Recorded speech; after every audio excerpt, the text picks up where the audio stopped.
Welcome to our channel. Today we how to create a domain email with Google Workspace, quick tutorial step by step clearly. To create a domain email with Google Workspace, start by visiting the Google Workspace website. Click on the Get Started button to begin the setup process. You will be prompted to enter your business name. Fill in your business name and click Next. Next, enter your business size and click Next again.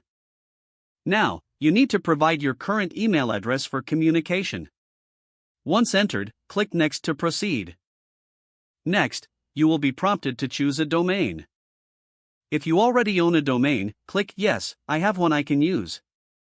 Enter your domain name and click Next.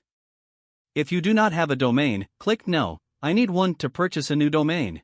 Follow the prompts to select and register your new domain. After setting up your domain, you will need to create your user account. Fill in the required fields, including first name, last name, and desired email address. Choose a strong password and click Next to continue. Now, Google will guide you through domain ownership verification.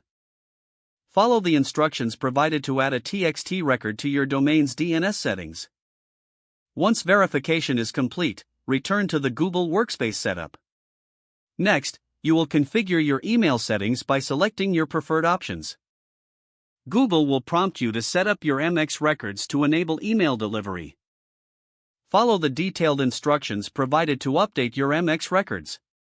After updating the records, it may take some time for changes to propagate. Once completed, return to the Google Workspace admin console. Test your new email address by sending a message to ensure it's working correctly.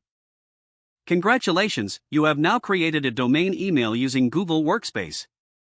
If the page does not load, refresh the browser or try again in a private or incognito window. Make sure you are using the correct email address, then retype it carefully to avoid small typos. If your password is not accepted, use the reset option and create a new strong password you can remember. Check your spam folder for verification or security emails, then complete any requested confirmation steps. Enable two-factor authentication if available to improve account security and reduce unauthorized access risk. After signing in, review your profile details so your contact information and settings are accurate and current. Don't forget to like this video and subscribe to our channel for more step-by-step tech guides.